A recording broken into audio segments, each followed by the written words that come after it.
क्रोधामुळे माणसाची बुद्धी भ्रष्ट होते आणि भ्रष्ट झालेल्या बुद्धीमुळे माणूस स्वतःचेच नुकसान करून घेतो। माणूस त्याच्या जन्माने नव्हे तर कर्माने महान बनतो। परमेश्वर चांगल्या लोकांची खूप कठीण परीक्षा घेतो, पण तो त्यांची साथ कधीच सोडत नाही। आणि परमेश्वर वाईट लोकांना बरेच काही देतो, पण तो त्यांची साथ कधीच देत नाही। श्री स्वामी समर्थ। नमस्कार प्रिय स्वामी भक्तांनो, स्वागत आहे तुमचं आपल्या SC मराठी चॅनेलवर। बाळा, जीवनाच्या प्रवासात चालताना रस्त्यात काटे खड्डे हे येणारच, पण म्हणून त्या काट्यांना त्या खड्ड्यांना पाहून घाबरून तुमचा मार्ग हा कधीच बदलायचा नसतो। त्या अडचणींना पाहून तिथेच कधीच थांबायचं नसतं। आपला मार्ग कधीच बदलायचा नाही। ते काटे त्या अडचणी या तुमच्या मार्गात मुद्दामहूनच आलेल्या आहेत। त्या अडचणी या तुमची परीक्षा पाहण्यासाठी आलेल्या आहेत की तुमच्यात किती हिंमत आहे, तुम्ही किती तुमच्या ध्येयाप्रती सक्षम आहात हे पाहण्यासाठीच त्या अडचणी तुमच्या मार्गात आडव्या आलेल्या आहेत। त्यामुळे तुला त्या परीक्षेत पास हे व्हायचेच आहे आणि तुझ्या जीवनाला एक नवीन रंग द्यायचा आहे, हे लक्षात ठेव। ज्या वेळेस कधी तुझे मन हे मागे फिरण्याचा विचार करेल, तेव्हा फक्त डोळे मिटून तुमची सध्या असलेली परिस्थिती आठवा, तुमच्या परिवाराचे कष्ट आठवा। मग आपोआपच तुम्हाला त्या तुमच्या मार्गात आडव्या येणाऱ्या अडचणींना पार करण्याचे बळ मिळेल। बाळा, प्रवाहाच्या विरुद्ध दिशेला पोहताना अडचणी या येणारच। तुला तुमचे भाग्य बदलायचे आहे, मग कठीण परीक्षा ह्या तर तुम्हाला पार कराव्याच लागणार। ह्या परीक्षा तुम्हाला खूप निडर बनवण्यासाठी, तुम्हाला खूप मोठे यश मिळवण्यासाठी, तुम्हाला आमचे खूप मोठे आशीर्वाद देण्यासाठी, तुम्हाला या ब्रह्मांडाच्या शक्ती ह्या सक्षम बनवत असतात। खूप सारे आशीर्वाद पेलवण्यासाठी तुम्हाला शक्ती प्रदान करत असतात आणि त्यासाठीच या सर्व गोष्टी तुमच्यासोबत घडत असतात, हे लक्षात ठेवा। म्हणून तुमच्या वाटेत जर सारख्या सारख्या अडचणी येत असतील तर समजून जावा की तुम्हाला खूप सारे मोठे आशीर्वाद घेण्यासाठी हे ब्रह्मांड तुम्हाला तयार करत आहे। त्यामुळे या अडचणींना पाहून तुम्ही घाबरू नका, उलट हसत हसत जिद्दीने त्या परीक्षा पास करा। मग बघा तुमचे भाग्य कसे मोठे चांगले चमत्कार तुमच्या आयुष्यात घडवतात ते। आणि बाळांनो, तुम्ही आमचे बाळ आहात। तुमच्यात खूप साऱ्या चमत्कारिक शक्ती आहेत, तुमच्या त्या शक्तींना ओळखा। बाळा, तुमच्यातील सर्वात मोठी शक्ती आहे आणि ती शक्ती म्हणजे तुमचे विचार। तुमच्या विचारांना जर तुम्ही दररोज सकारात्मक रूपी ऊर्जा देत राहिलात तर तुमचे विचारच तुमच्यासाठी तुमच्या उज्ज्वल भाग्याची दारे खुली करत असतात। तुमच्या उज्ज्वल भविष्याची चावी ती आहे, म्हणजेच तुमचे विचार, हे लक्षात ठेवा।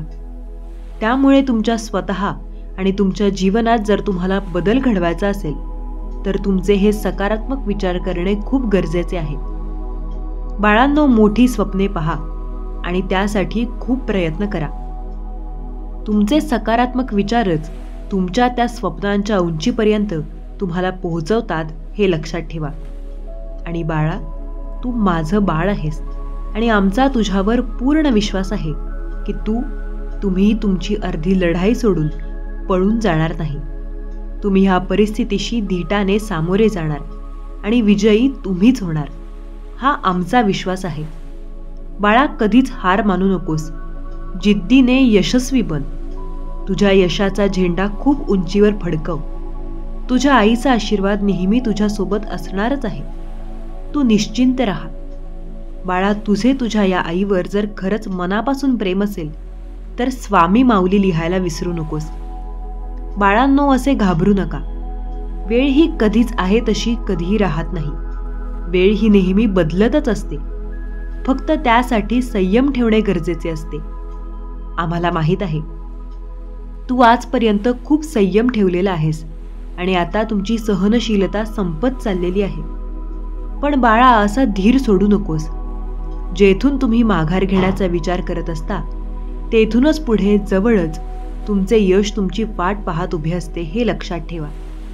त्यामुळे आता लवकरच तुमचेही चांगले दिवस येत आहेत। तुमच्या जीवनात आनंदाचे क्षण येत आहेत। आणि थोडे पुढे या थोड्याच अंतरावर आम्ही तुमच्यासाठी खूप सारे यश, खूप सारे सुख, आनंद घेऊन उभे आहोत. त्यामुळे काळजी करू नकोस.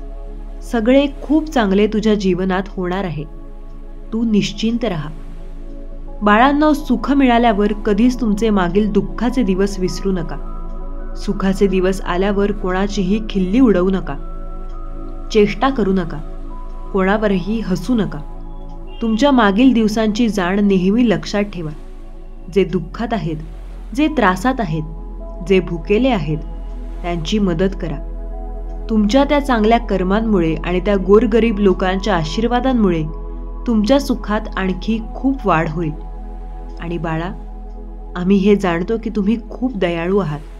दुसऱ्यांच्या डोळ्यांतील पाणी तुम्ही पाहू शकत नाही. दुसऱ्यांच्या डोळ्यांतील पाणी पाहून तुमच्या देखील डोळ्यात पाणी येत असते. इतरांच्या सुखात दुःख आणि इतरांच्या दुःखात दुःख तुम्ही मानत असता. तुमचे मन खूप निर्मळ आहे. तुमचा स्वभाव खूप साधा, सच्चा आहे. आणि अशी निर्मळ मनाची माणसे या भूतलावर खूप कमी पाहायला मिळतात. अशी व्यक्ती या मौल्यवान हिऱ्या समान असतात. आणि बाळा, तू तो मौल्यवान हिरा आहेस. तुझे मोल हे तुम्हाला स्वतःला माहिती नाही, पण तुमच्या सानिध्यात येणाऱ्या प्रत्येकाला तुमच्यातील ह मौल्यवान संपत्ती माहिती आहे. त्यांना ती जाणवते. आणि म्हणूनच तुमच्या सानिध्यात येणारी व्यक्ती या तुमच्यावर ईर्ष्या करत असतात, तुमच्यावर जळत असतात, तुमच्यासारखे बनण्याचा प्रयत्न करत असतात. पण त्यांना हे कधीच शक्य होणार नाही, कारण तुमचा आत्मा हा खूप पवित्र आणि निर्मळ आहे, स्वच्छ मनाचा आहे. त्यामुळे तुमची बरोबरी कोणीच करू शकत नाही. तुमच्यावर या पूर्ण ब्रह्मांडाच्या शक्तींचा आशीर्वाद आहे. त्यामुळे कोणी तुम्हाला कितीही दुःख देण्याचा प्रयत्न करू दे, तुम्हाला हरवण्याचा प्रयत्न करू दे, त्यांच्या त्या कर्मामध्ये हारच मिळणार आहे. त्यांचे ते वाईट कर्म हे त्यांच्यावरच उलटणार आहे.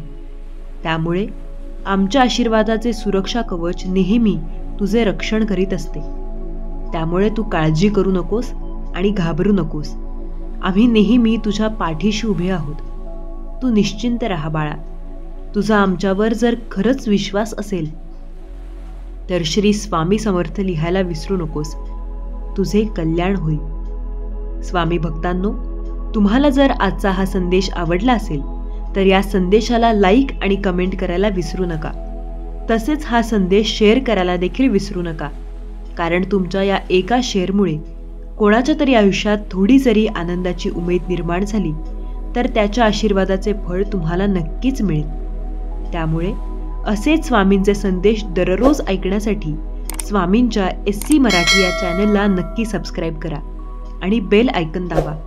त्यामुळे नवीन व्हिडिओजचे नोटिफिकेशन लवकरात लवकर तुमच्यापर्यंत पोहोचतील. चला तर मग, सर्वांनी आनंदी राहा. आपली आणि इतरांचीही काळजी घ्या.